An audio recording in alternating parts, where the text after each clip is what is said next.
Fala galera, mais uma questãozinha aqui, essa questão tá fresca, Unesp 2026, sobre trabalho de parto prematuro. Vamos revisar alguns conceitos aqui e descobrir como é que faz o cálculo da idade gestacional pela DUM. Então, no dia 1º de 2025, secundigesta de 25 anos, apresentadora abdominal incólica de forte intensidade, iniciada há cerca de 2 horas, sem fatores desencadeantes. Antecedente patológico, a DUM, 20 de 2 de 2025, descobriu a gestação há um mês.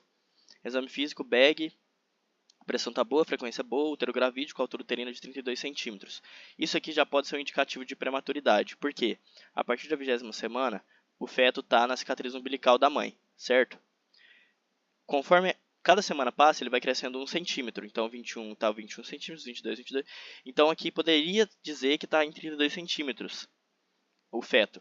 Só em 32 semanas, quer dizer, porque está 32 centímetros. Mas isso não é muito exato, não. A gente não pode usar isso para a prova e nem para a vida. Tem que fazer o cálculo. Feto em apresentação cefálica. Tá, então ele fala aqui a apresentação, situação e a posição. Vamos relembrar o que é isso. Então é o SPY, as manobras de Leopold. A situação, gente, a gente vai ver se está longitudinal ou transverso, certo? Ou oblíquo. Então, longitudinal seria o bebê assim, reto. Transverso assim, oblíquo assim. A posição é para ver se o dorso está direito ou à esquerda. Então, nesse caso, ele fala para a gente que ele está longitudinal à esquerda. Então, o feto estaria basicamente assim.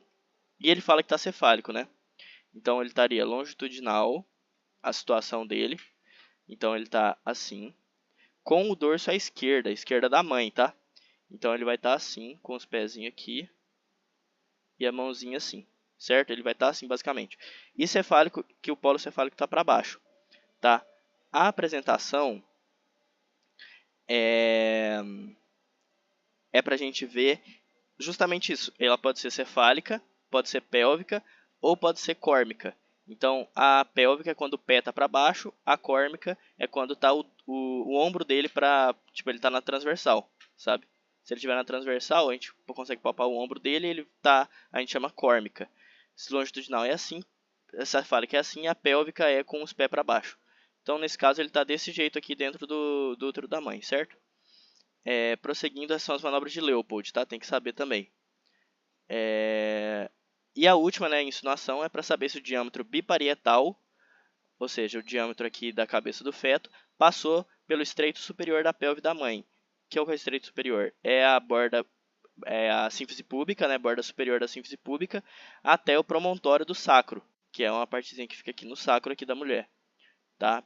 Essa é a parte posterior, essa é a parte anterior. Tá? E aqui dentro do colo, né, da mulher. Beleza. Aqui ele fala que o feto está bem, ó, BCF está 144, e tem duas contrações de 30 segundos em 10 minutos. Então a dinâmica uterina, que é justamente as contrações em 10 minutos, ela está basicamente duas médias, duas moderadas, seria assim no partograma. Por quê? Porque para ser forte tem que ser mais de 40 segundos. De 20 a 40 é média, então está com duas contrações médias, certo?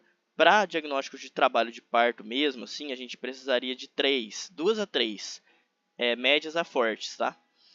E, além disso, teria que ter dilatação do colo. Aqui ele está dilatado 3 a 4 centímetros. No trabalho de parto a termo, a gente consideraria mais ali 5 centímetros. Aqui seria trabalho de parto, mas não a fase ativa, seria uma fase latente. Tá? Mas trabalho de parto prematuro não tem isso, tá? Chegou assim, você não pode dar alta para a mulher, ainda mais se for prematuro.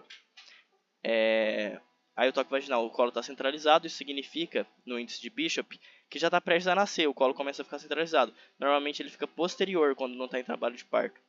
Amolecido, apagado em 80%, então o Bishop dela está alto, né? Significa que o trabalho de parto está acontecendo.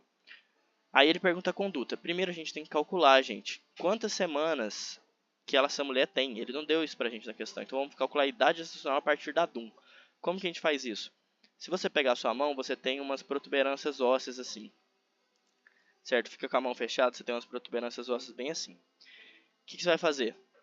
As que tem a protuberância é 31 dias. As que não tem protuberância é 30 dias, tirando fevereiro, que é 28. Então a gente vai ter que saber literalmente o calendário aqui. Janeiro, fevereiro, março, abril, maio, junho, julho, volta para agosto, setembro, outubro, novembro, dezembro. E é isso. Tá? Então esses são os meses e cada um tem o seu dia e a gente precisa saber para resolver essa questão. E todas as questões que pede para calcular a DUM. Então, Ele fala aqui que a data da última menstruação foi 20/2/25. E hoje a gente está no dia 1º/11/25. A gente precisa saber quantos dias se passaram da DUM até o dia da consulta. Como a gente faz isso? Vamos lá. Aí está no mês 2, que foi a DUM, né? Fevereiro. Fevereiro tem quantos dias? 8 dias. Para dar 28, né? Então falta 8 dias. Então a gente já cota aqui 8. Aí, beleza. Fevereiro, 8. Aí, janeiro, fevereiro, março tem 31. Então 31. Março, abril, maio, junho, julho. Aí lembra, de julho volta para agosto, que tem 31 também. Agosto, setembro, outubro, novembro. Mas novembro, ele está em novembro, mas está no dia 1º de novembro, então não é 30. Aqui a gente bota 1. Então só tem que somar tudo isso agora. Vamos somar tudo isso.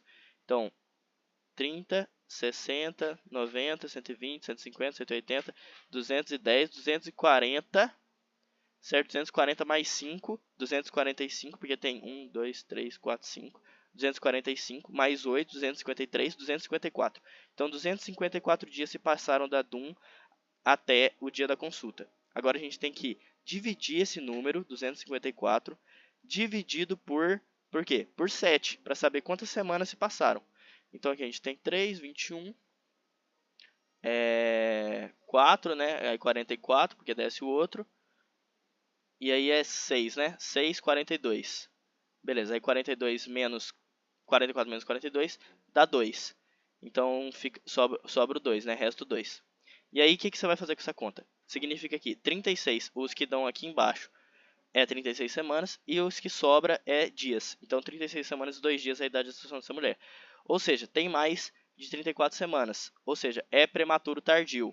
Tá? É pré-termo, porque tem menos de 37. Lembrando que 37 é a idade para saber se é termo ou pré-termo.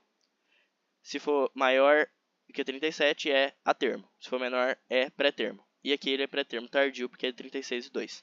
Então, aí ele pergunta, conduta é prescrever betametasona? Não, gente, betametasona é para bebê que tem menos de 34 semanas, pré-termo precoce. Então, não é betametasona, não é betametasona.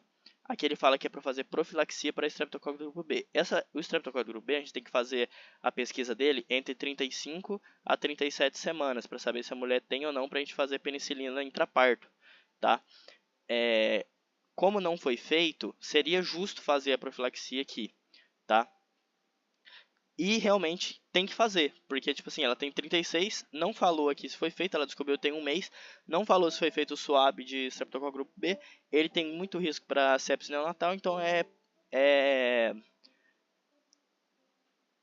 correto a gente fazer essa profilaxia, tá? E iniciar assistência ao trabalho de parto, porque ela realmente está em trabalho de parto, então não tem como encaminhar para início de pré-natal, isso não existe, tipo assim, já vai nascer, já está no final do pré-natal. Então é isso, essa questão aqui era a letra D, tá? Questão muito interessante para a gente revisar vários conceitos aí sobre o trabalho de parto. Valeu!